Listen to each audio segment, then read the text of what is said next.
Hello and welcome to the session on PhD study, where we will cover everything applicants need to know ahead of applying for their PhD. I'm joined by Will Thomas, who is Associate Dean in the School of Business, Arts, Social Sciences and Technology, and we're also joined by Sam Clark, a PhD psychology student. So with that, I'll pass you over to Will, who will start the session. On to you, Will. Thank you very much. Hi everybody, really nice to be with you. As Molly said, I'm going to talk to you about PhDs, a little bit about what they are, why you might want to think about doing one, and then talk about some process and some advice for producing an application.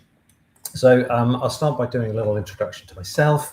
I'm Will Thomas. As Molly said, I'm Associate Dean in the School of Business, Arts, Social Science and Technology. That isn't quite as important as some of my experience today. So I do have a PhD. I got a PhD in around about 2007. It's slightly worrying that is almost 20 years ago. My PhD is in philosophy. I got it from the University of Essex. I'm not going to spend loads of time talking about my experience because the modern PhD is quite different. But I'm an experienced PhD supervisor. I currently supervise 5 students. I also have UK Council for Graduate Education recognised research supervisor, which is a sort of recognition of some of my experience and some of the process around supervision. So I hope I'm quite well placed to talk to you about what a PhD is, why you might want to do one, and so on. This is what I thought we'd cover today. I've kind of left out a really important bit, but we're going to talk about what a PhD is and why you might want to do a PhD. And then I've got one very short snippet of a student, a little story about a student, and then Sam is going to talk about her experience of doing a PhD and being a PhD student. And then we're going to hand back to me, and I've got a couple of slides on making an application, on how to do a really good job with that, but also some tips and advice that I would suggest that you follow, really whether or not you're applying to the University of Suffolk. Obviously I hope you do, but just general advice about how to get on a PhD programme and how to make sure that you end up with the right supervisors at the right institution, because I think that is really, really important. So PhD, a doctoral philosophy degree, is the highest postgraduate level qualification offered in the United Kingdom. So it is a degree awarded for the completion of original and significant research. And when you come to examination at the end, one of the key points is, have you made some kind of contribution to our collective pool of knowledge, to theory, to a particular context or case study? What are you helping us to understand better, to explain better? Have you found something brand new? You're not looking to win a Nobel Prize, but you are looking to be able to say quite concretely, this is the thing that I've contributed that other people haven't discussed or thought about previously. And that really is at the heart of the PhD and the heart of the PhD examination. Everything else really is, are we sure that you're the person that's done the work? Are you able to explain it clearly? Can you show some of the links both to practice and theory? But really at the heart is that idea of contribution. That's not something to worry about. That's something to be excited about. And your supervisors are the people that will help you shape that and help you learn how to explain that to other people, to your examiners. And one of the things that we have to work really hard to give you whilst you're a student are opportunities to do that explanation, to try it out and practice it, because the first time you do it, you're going to be rubbish. And the second time you do it, you're going to be slightly better. And as you practice, as you explain your PhD to more and more people, you will get better. Your explanation will be clearer and you will become much, much more confident. It's quite a long process. If you're a full-time PhD student, it's going to take you somewhere between 3 and 4 years to complete. If you're a part-time student, it's going to take longer than that. So somewhere around about 6 years is about the average for a part-time student. You're going to spend quite a lot of that time working, writing, reading, talking to colleagues. It might be that you're doing experimental works. You might be based in a lab. You'll do other sorts of data collection.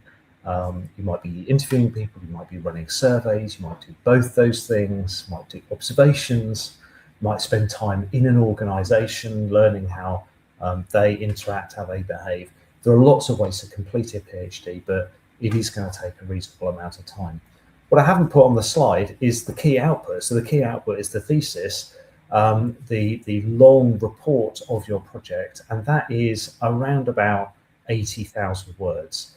That feels like an awful lot. I mean, let's face it, it is an awful lot of writing, but you've got 4 years to do it. So actually, if you work out, writing 500 words a day, you do it really, really quickly. So actually, over the period of time, it isn't so bad, and it's broken up into sections. And if people want to ask about that later, I'm really happy to talk about that. I haven't included that here, but we can pick that up with questions later. Everything starts with an idea for a research project.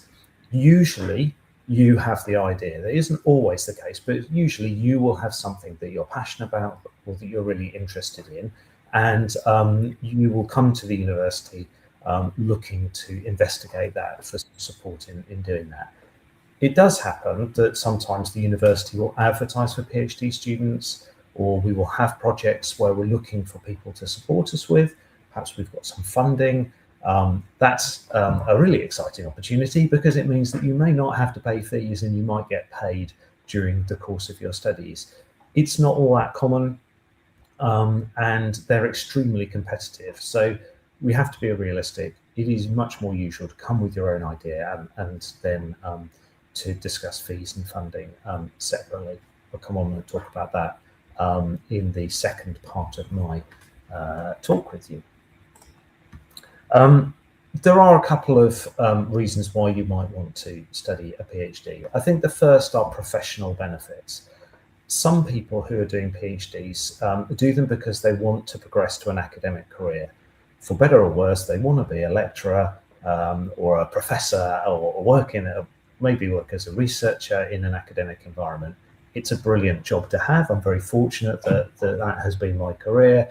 And a PhD is really, really important for that. The vast majority of academic jobs require you to have a PhD, or to be in the process at least of securing one.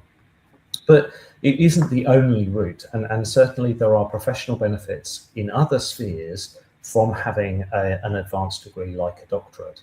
And it really helps to demonstrate advanced skills in things like critical thinking, problem solving, project management, data analysis. Those are really, really useful if you're working in research teams, but possibly in the private sector, consultancy roles, management consultancy roles, or in a variety of other fields. And the student I want to talk to you about in a moment, that is how they have used their PhDs. They've used it to help their career, but not an academic career.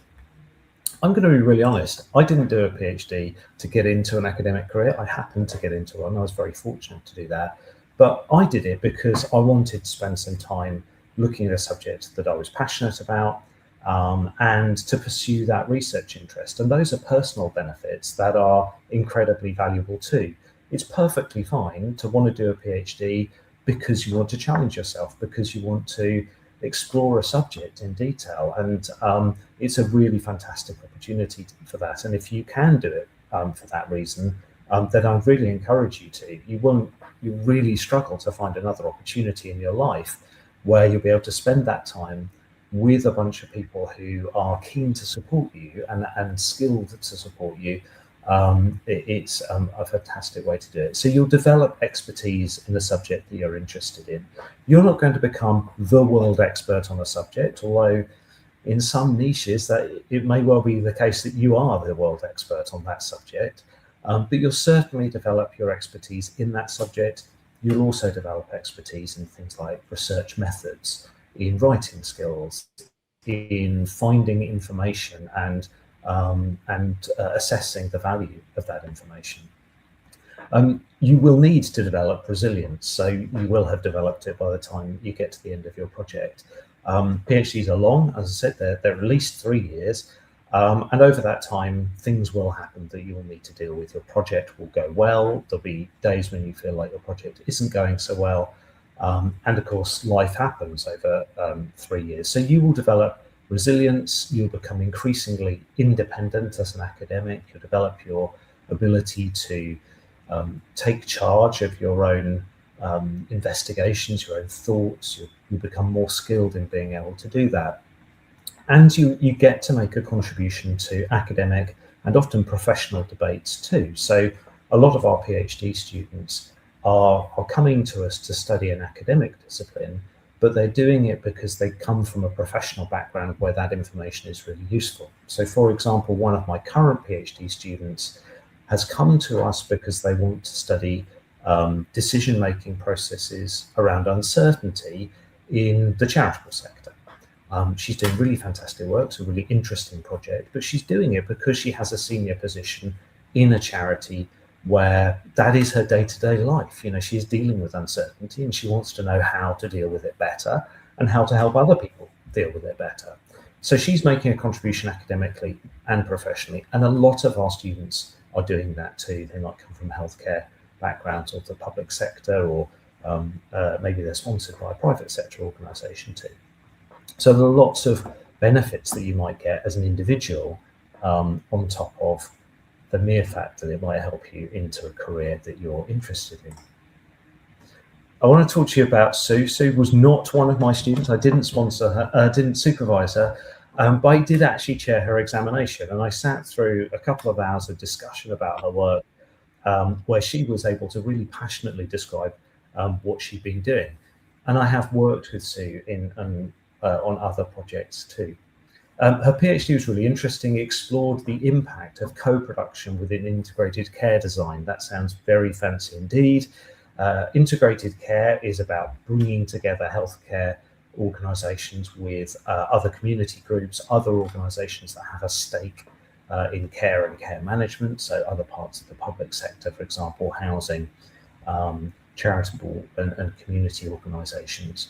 Co-production is about getting people involved in designing the services and the functions that they will be interacting with. So, for example, we might bring people together who use hospital services to devise new ways of improving those services. That was what Sue was interested in. That was what her PhD was about.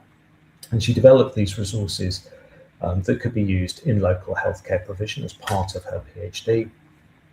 She's now the Integrated Care Partnership lead for Suffolk and North East Essex. So she's doing work that's really closely connected to her PhD, to her professional experience, because that was her professional experience coming into her studies. She's now got herself a really fancy job, a really interesting job working in precisely the field that she was studying. I think Sue's story is a really interesting one because it shows that the PhD can open doors into careers that are not academic careers. I'm not trying to put you off an academic career, but there are other options. Right, Sam is here with me, and Sam's a current PhD student here, so she's going to talk to you about some of her experiences. Thanks, Phil. Hi, everyone. So, as Will said, my name's Sam. I started in November last year as a full-time PhD student. As I say, the difference is this is going to take me roughly 3 to 4 years because you do all your study and then you have a write-up year to kind of obviously complete your thesis before submission, and then you go on to do your viva. I've been at the University of Suffolk since 2020. So I did my undergraduate here in psychology, and lo and behold, I'm doing my PhD in psychology as well because I love the subject. It's absolutely fascinating to me. When it came to decide which university to go to, for me, there wasn't any other one but the University of Suffolk. The support I've had as my undergraduate from the different lecturers and the support systems within the university made that decision really easy for me. And as someone who has got multiple disabilities as well, it was important to know exactly kind of the quality of support that I'd be getting whilst undertaking a PhD. So this was the title that my research was accepted on when I had my interview last year. I'm essentially looking at barriers to accessing mental health services for those that are living with fibromyalgia or chronic fatigue syndrome. Some of you may know the conditions, some may have heard of them. They're seen as very contested conditions because as of yet, they haven't found a cure or an objective diagnosis, which means you can't diagnose them via a blood test or an X-ray or some kind of scan.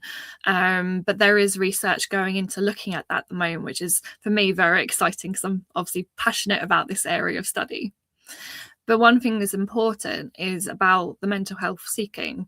So I want to know kind of people's motivations for why they don't use the services and why they do use the services. Is there outside factors, not just maybe where they're living or the interactions they've had with health professionals?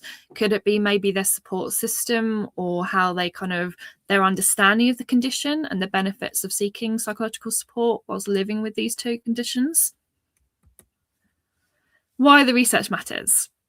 So for me, I've got over 2 decades of experience living with these conditions. So when I was trying to decide within my proposal what I wanted to do, I knew I definitely wanted to cover these two conditions. My undergraduate was on stigma towards fibromyalgia. I knew I kind of wanted to offshoot from that and look at both the conditions. But it did take a little while to decide exactly what area, because you do need to dive into the different research that's been out there to kind of identify some of those gaps in writing your proposal. Mine took me, I think last summer was the final draft before submission, but the summer before that, when I was still doing my dissertation as well, I finished dissertation and working on that, I sort of went through multiple different drafts. For me, being at the university, I had an idea of which supervisors I would really love, and I was able to approach them. But it doesn't matter if you're not currently at the university or have never kind of attended here. Through the UOS website, when you go on to the PhD page, there is a section on there that you can look up subjects and also all the different supervisors, and it gives you an idea of what kind of area of research they cover. And then I just approach them, email them. They're all very lovely people. So just email them with a kind of idea and complete the inquiry form online as well, and just kind of broach the kind of process from there. The other bits of why the research matters is because these conditions do have a big impact on quality of life, and that could be quite isolating for those with these conditions. So what I would like to hope by the end and submission of this thesis is to kind of look at what strategies may be able to help break down these barriers, to kind of just give an idea of how the support system could be for those patients to hopefully then improve their quality of life in the long run. So what does look like? It's very different from my undergraduate, where you would have all different modules. For me, so far, each week is kind of slightly different. You tend to start off with a literature review. For me, I've done a scoping review. So I've completed my proposal of my my brain's gone now. Sorry, my protocol for the actual scoping review. And then once I've got that registered, then I can carry on and actually finish doing the review itself. The research, so at the moment, I'm very much delving into different databases, trying to find different articles that are going to be relevant that I can use. Maybe some I found, yes, I probably will include within the review because they meet my criteria. Other ones I've kind of put in a little folder because I can see myself in the chapters to come, which we'll go through with the thesis. I can see will be quite handy in the future. But a lot of the time it's about staying on top of what research is coming out there, because there's continuously people highlighting different ones to different journals. And it's also obviously writing that protocol and now the scope and review itself. The other thing I also attend is different workshop sessions and training sessions. You have a list of some mandatory ones which really kind of help with the foundation bit, but then also there's extra specialist ones. So as Will said, you may interview people, you may do focus groups. There is sessions on that you can attend. Some of the ones I've particularly enjoyed are things like attending a conference and writing for a journal. These are all really good skills that are going to help me along the way as well, but also help me to kind of get out there a little bit more, network with people, particularly those that are kind of interested in my field as well. You've also got the normal kind of administrative tasks of replying to different emails, different parts you're doing. So if you're maybe when I get onto later on in the year, I'll be contacting different charities, different what we call gatekeepers for the NHS, etc., to be able to hopefully put the evidence towards the ethics board for the university later on this year. So I have all those things working in the back of my mind. My brain does tend to jump to things later on, and I have to be reeled back a little bit by my supervisors, but that's just how I work, and everyone kind of finds their own way. For me, I've got the way I manage my time. I have 2 to 3 tasks a month that are my key priorities, and these are kind of helped me along to make sure that I'm focusing on what the key areas are and not getting lost too much in other areas that I don't need to focus on at this point. You also have monthly supervisions. So this is a great time to kind of meet up with all your supervisors and be able to kind of have a chat of different bits that they've looked at so far that I've worked on, but also kind of bounce ideas. They're kind of your critical friends, which are really supportive because it helps you all the time to kind of justify, this is why I'm looking at this theory, or this is why I think this research bit really good. This is why I'm using this methodology, because these are all skills you're going to need when you have your annual appraisal boards, let alone when you get to your Viva at the end. So the whole way I found so far since I started is a really good support system in place, not just from your supervisors, but from the kind of wider postgraduate research staff here at the university. So they do lay on different, as I say, workshops, training sessions. You have the library, which have got their learning services that I contacted when I was doing my literature review. Search engine, because you're trying to decide which words to use to hopefully get all the articles that you want to appear. So it's been great to kind of go, okay, this is what I've got so far. What do you think of it? What kind of terms can we play with and move around with? And these are all skills that coming into it I didn't have. So yes, it's kind of different to jump from an undergraduate to a PhD without doing your master's. For me, making that decision, and I implore you when you're kind of thinking of that way, to really talk to your lecturers, because their guidance was really beneficial to me to kind of support that this was the right progression for me. Whereas some people, it might be the right progression to do maybe a specialist master's first before progressing onto it. Or you might not quite have an idea that you're thinking, I'm in my last year of an undergraduate, I'm not too sure, I want to do a PhD at some stage, but I'm not too sure of my idea. If you go and then do a master, this could be in a set area such as clinical health or education, or it could be like the applications of psychology one that this university provides, which is quite a good well-rounded one because you have different modules on different specialisms, and that kind of helps you to go, okay, right, I'm delving into these different areas. Have I sparked an idea from here? And then you can have a look at what content is out there to kind of help with that idea towards your proposal. Now I'm going to pass back over to Will, who I think is going to talk a bit more about how you apply for the PhD.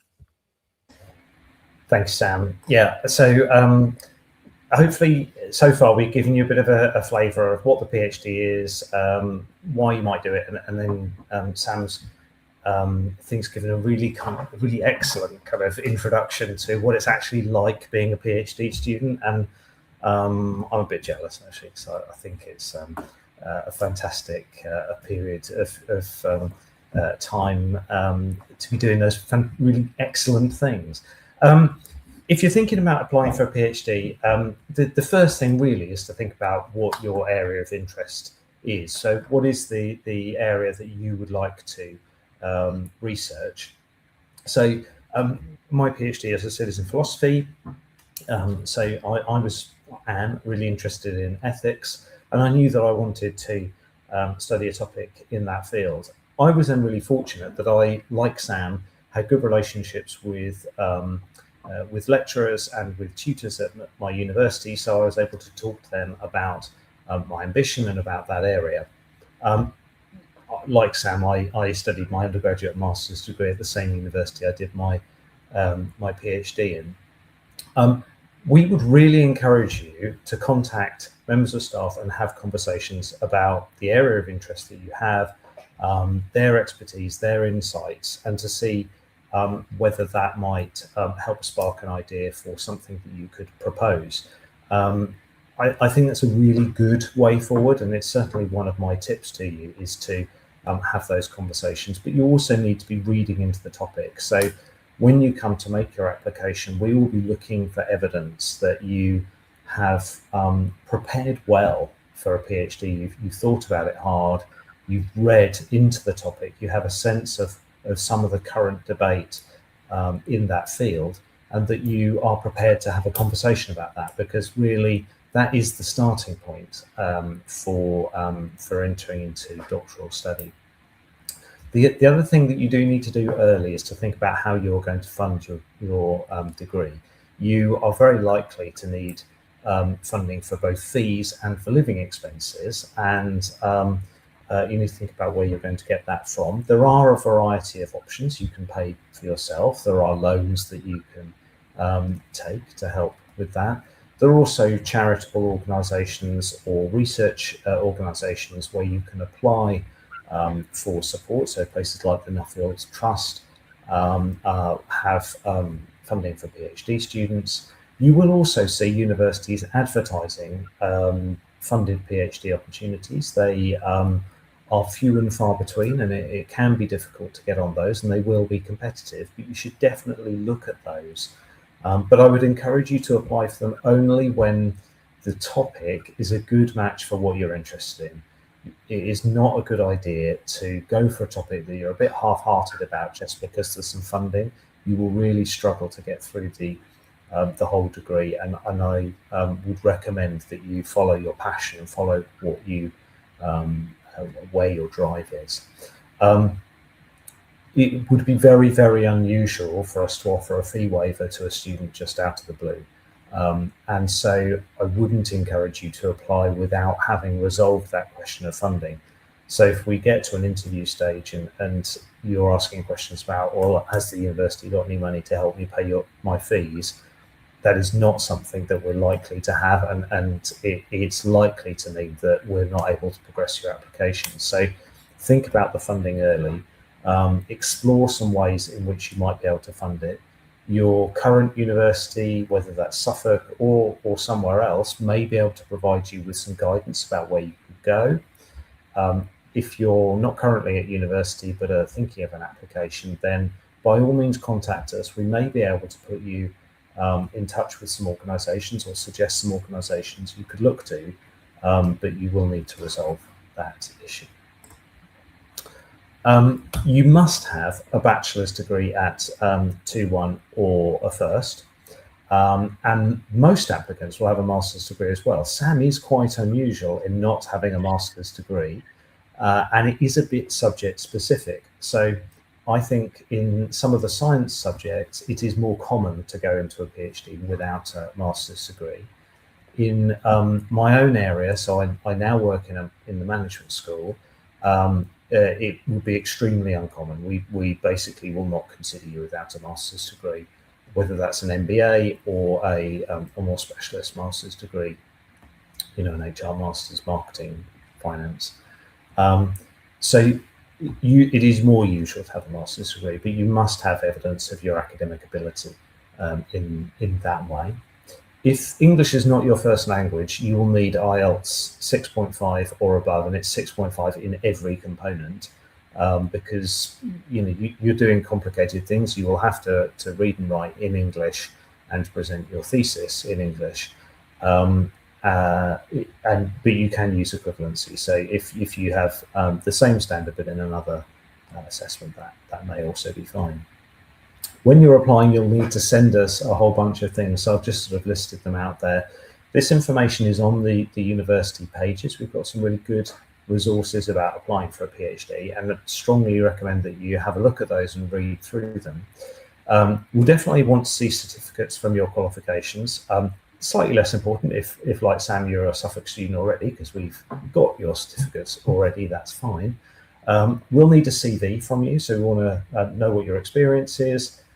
If you are not coming directly from your undergrad studies, so if you haven't sort of continued in education all the way through from school, college to university, then what have you been doing? What's your professional experience? If you're drawing on that as part of your proposal, then it's really important that we can see that. We'll ask for a scan of your passport photo page. That's about making sure that you have the right study or confirming your student status, your fee status.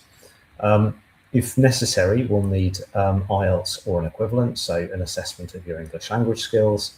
And we will need to contact at least 2 referees, and at least one of them must be an academic referee. So that could be a tutor from your former studies, but we will need to be able to contact them for their insights into you. The application form, the application process, the formal process, has a number of steps. And as Sam said, it starts with an inquiry form, which you will find on our website. And we ask you to do that really just to make sure that we could, in theory, support the topic that you're interested in. So, you know, for example, we do not have any nuclear physics here. If you want to do a PhD in nuclear physics, I'm afraid the University of Suffolk is not for you. It's much better that we can tell you that really early on before you've done the whole application and possibly had an interview and everything else. So we'll do that inquiry form. I absolutely encourage you to reach out and have some conversations with potential supervisors before you do that. You might want to work out whether or not they have any capacity to support students at this stage. So, as I said, I support 5 students at the moment. I probably need to have at least one of those complete before I think about taking another student on. It might be useful for you to know that if you, for some reason, are hoping that I might supervise your PhD. If you've submitted the inquiry form and we think that we could potentially support your topic, then we'll ask you to complete a formal application. There's a form which is fairly basic information, but we ask you also to send through a research proposal, which we'll talk about in a moment. We'll take a look at that. We'll have a look at what we think of your application, and we will often invite you to an interview. We do not interview everybody who sends an application, and we do reject some applications at the application form stage. But we will often interview. That is usually online. It doesn't have to be online, and if you happen to be local, you can get to Suffolk easily, then we'd be very happy to do that in person, but it's just normally more convenient to do it online. That usually will be with potential supervisors, so it'll usually be chaired by the person who will be your lead supervisor if you're successful, and it'll also involve the PhD coordinator for the school that you are applying to. And then if successful, we will send a formal offer of a place to you, and we accept PhD students any time of year. You can start at the beginning of any month, and so you don't need to wait for September to roll around. We can take an application at any stage. So the 2 bits that I wanted just to spend a little bit of time talking about and just giving a little bit of clarity around. One is the research proposal, the second is the interview. The research proposal really is very important indeed. It's somewhere between 1,000 and 2,000 words without including your references or your reference list. So it's not dramatically long, but you are trying to show us that you have a good understanding of the area that you are looking to research, and that you have read and understood some current research in that area. Now, we don't expect you to be expert on it. After all, you're applying to join a program of study where you will become more expert, but we want to see some evidence of your ability, your enthusiasm for the area, the fact that you've thought about what makes for good evidence, good research to have read. You can explain why that research is significant. You might have some kind of idea of why the current research in that area is flawed or what it's missing. And we also want to think about, want you to have thought about how you would gather data. So where is the information going to come from that you would use in your PhD? So are you going to do experiments? Are you going to interview people? Are you relying on published statistics, for example? Now, it's not because none of this is going to change, and the reality is that in most cases, the PhD that you end up doing is similar to your proposal, but is not exactly the same as your proposal. And Sam may be in the process of kind of working that out, that joined with a very clear idea of what it was going to be. And it changes a little bit as you do more reading into the subject and you think about it in more detail. That's absolutely fine. We're not worried about that at all.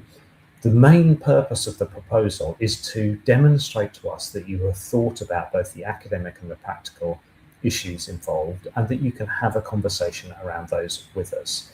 So we typically reject proposals where they don't draw on current research, where the idea is not very clear, or where the methods that are being proposed really don't relate to the topic or the area at all.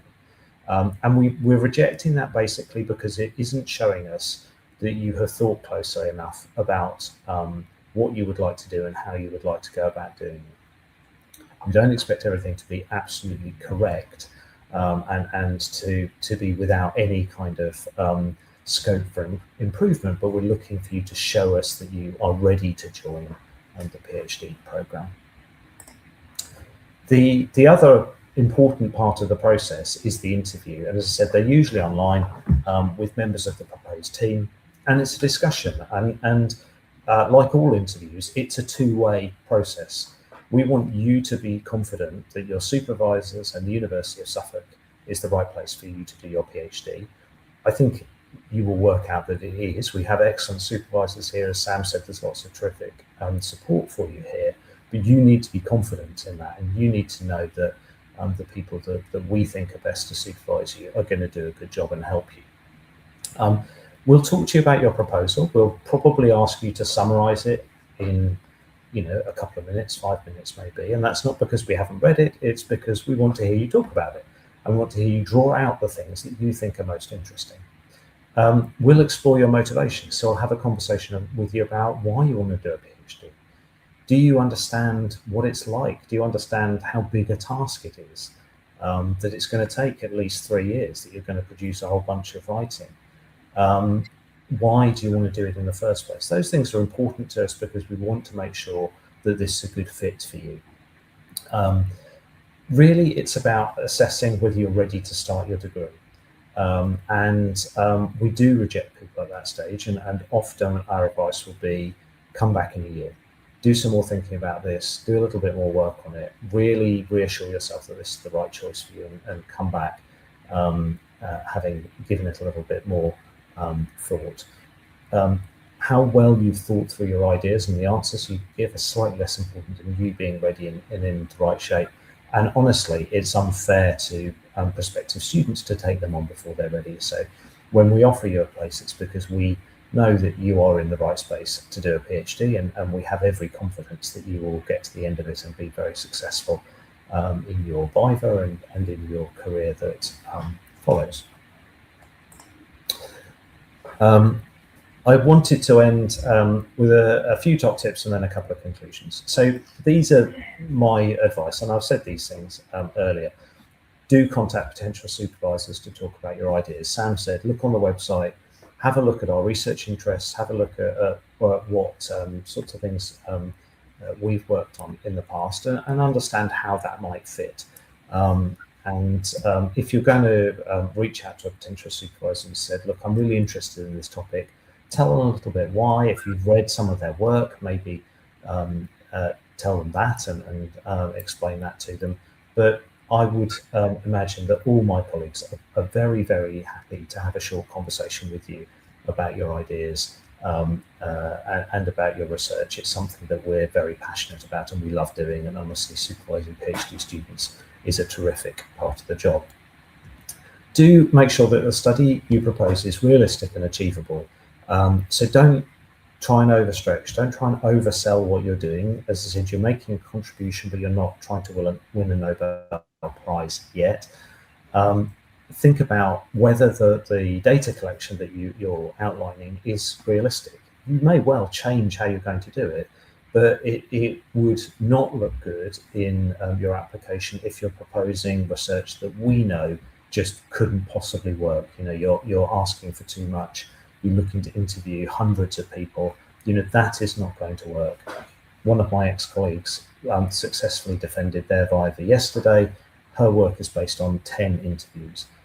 So you do not need to interview hundreds and hundreds of people. Keep it realistic, keep it manageable. Absolutely read some recent papers from your topic area. Don't try and read everything. I would suggest somewhere between 5 and 10 that are focused on a specific aspect of your research is absolutely perfect. Be really clear about why you want to study for a doctoral degree. Is it about an academic career? Is it about advancing professionally? Is it about your own interests, your own skills development? What is it that's motivating you? Because that will help potential supervisors to understand how they can support you best. And then prepare for your interview. Be ready to explain your ideas. Like I said, you're going to be asked to outline your proposal briefly. So practice that. Practice, you know, a 3-minute description of what your proposal might be, and be ready for us to ask you about that. So just by way of a conclusion, and then we can move on to some questions and a discussion if you like. Studying for a PhD is professionally and personally transformative. I loved it. It was very difficult. I found it challenging, but I had great support and got through to the end. I really hope the same is true for all the students that we have currently studying with us at Suffolk, and that the same will be true for you when you start on your journey. Do plan early. Sam said, you know, that she was thinking about this last year when she was still completing her undergrad. Actually, the same was true for me. I was having those conversations too. The advice I got was to go off and do a master's degree, but you'll have, you know, the advice will be tailored to you, but do plan early. Don't be afraid of having those conversations. If you know that you are a reasonably strong undergraduate student, have that conversation. If you want to do this, explore those opportunities. And lastly, make sure you understand the application process. Have a look on our website. There's lots of contact information there if you do want to ask questions, but start with the initial inquiry form, and then the process will follow step by step from there. Thank you. I hope that was useful. We've got some time if people have got some questions.